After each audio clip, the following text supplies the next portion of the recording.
Hello to all my friends and family, and welcome to Jim's 5am Club.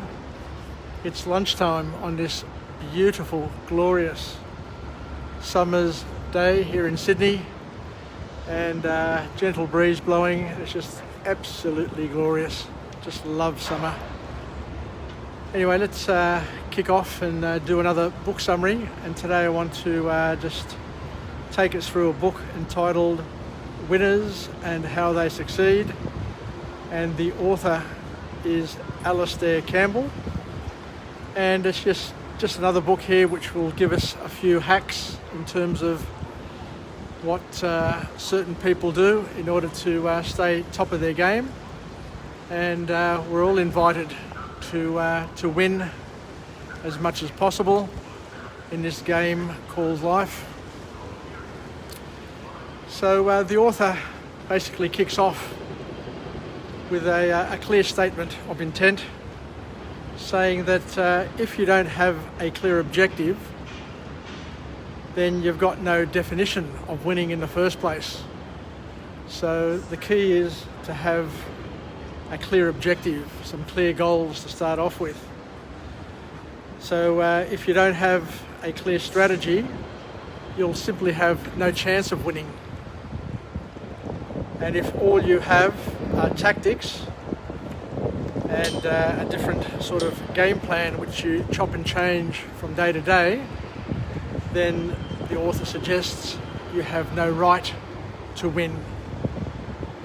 Some pretty powerful words there by Alastair Campbell, and I like it, because at the end of the day you've got to be in it to win it, but you also need to have some clear objectives so that you've got a definition of what winning's all about, and you need to have a roadmap, a clear strategy which you stick to.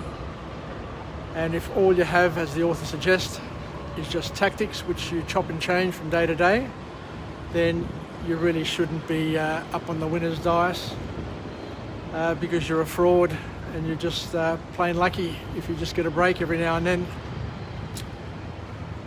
And the author goes on to mention something else which I've talked about in a previous 5am Club. And he said that top performers do exceptional work as a norm. I remember years ago when I was working at IBM as a young executive, I remember a couple of other peers of mine going up to their bosses and seeking pay rises and promotions. And I remember one case where a young lady boldly went up to the finance director and insisted that she gets a pay rise. And the director asked her, well, why do you think you deserve a pay rise? And she says, well, look, I do a great job. I'm doing a great job. To which the director turns around and reminds her. He says, at the end of the day, here at IBM, we hire the best of the best people who are leaders in their field. And the reason why we hire people and bring them into our organisation is for them to do a great job, and to do a great job every single day. So he made it very, very clear that doing a great job is the expectation and not the exception to the rule, which I found quite funny back then, and I loved it. I absolutely loved it. So the author talks about the three things that one needs to do in order to be a top performer, and you basically need to have realistic objectives. In other words, goals which are achievable and not too difficult, and not something which is going to demoralise you. The second thing is you need to have a solid strategy. So you need a roadmap, a plan of execution and how you're going to get there. And you also need tactics. So what are the habits, what are the things that you're going to do day to day to ensure that you maintain your position as a top performer and stretch and provide added value wherever possible. So the next point that the author talks about is that a thing about the psychology of winners, and it's very interesting as well, because what he says here, and I've seen this time and time again, it happens all the time. He says that winners are so terrified of losing that they're happy to get uncomfortable in order to avoid it. That is absolute poetry. How awesome is that? That you're using the pain, pleasure, impulses and circumstances to your favour, where you're creating or you're causing or you're making yourself believe that you're going to get significant pain by not doing something, which forces you to do it. Whereas a lot of people do it the other way around. They look for opportunities and excuses why they shouldn't do something, because by doing it will cause them pain. So it's about turning it on its head and using those things to motivate you. And this is what neuro-linguistic programming is all about, is being able to reframe things so that they can serve you and they can work for you and make it easy for you to achieve and succeed, as opposed to giving you excuses why you can't do things.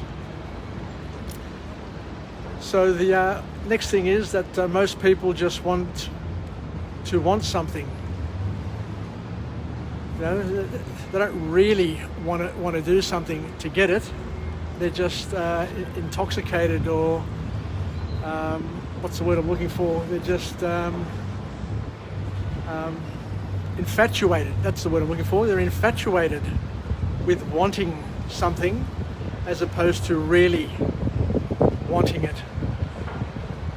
Because if you desire it enough, if you desire something enough and well enough, then you will claim that you want it, but not enough that it hurts for you not to work for it.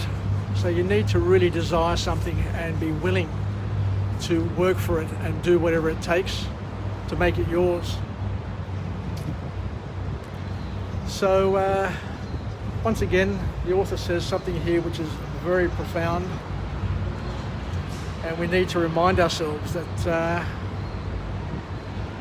for many people, the pain of doing something is still bigger than the pain of not doing it. And that's why most people just sit around waiting for life to happen, because they fear that by doing something it's going to cause them more pain. But as we said before, you need to reframe that. You need to gain leverage and to give yourself more pain by not doing it.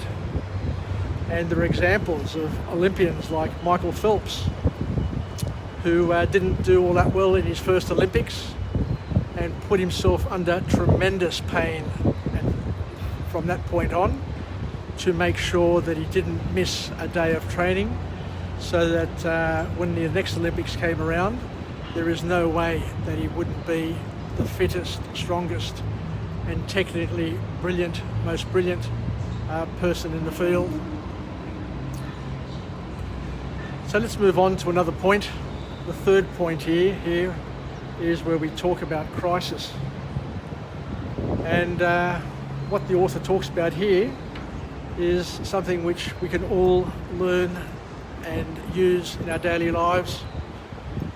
When a crisis happens, winners block out everything that they can't control. Now that is gold, because there are heaps of people who, when they're in a crisis, they block out everything they can control and welcome everything else that they can't control. You see it on Facebook all the time and social media. People will be talking and focusing and whipping up emotion about all these things which are clearly outside of everybody's control, as opposed to sitting there and focusing on the things that they can control and are within their circle of influence. But I guess one of the greatest life hacks is this advice that you should only focus on the things that you can control, be mindful of the things that you can't control and look for opportunities, but don't block out the things that you can control and just solely focus on the things which are causing other people grief.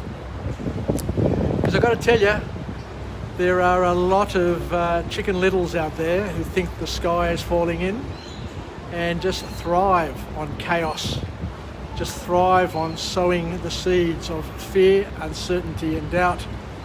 I don't know why, but I guess if we analyse them all deep down, there must be some severe insecurities in their lives which cause them to have all these irrational, stupid, childish fears. So the important lesson that we all need to do in order to grow up is to know the simple difference between fake and real crisis. The media, television, news, they'll spend a lot of time trying to get you stirred up and creating crisis where there is no crisis in order to get you to watch their programs. You see it all the time, so just be aware of that. So as we said before, let's not focus on the stuff that we can't control. Let's try and identify a real crisis from a fake crisis and learn the biggest lesson of all. You know, when the shit hits the fan, don't try to control where the shit flies. Turn off the fan and start wiping is the final message from this awesome book, Winners and How They Succeed by Alastair Campbell. So let's finish off with a positive affirmation. I'm alive, I am well, and I feel absolutely great. To my friends and family, stay connected, stay relevant, stay reasonable. And let's pick up a few of these hacks from this book summary, and just learn that we just need to have clear objectives. Otherwise, we'll have absolutely no definition of what it is that we're trying to do and what winning actually means to us.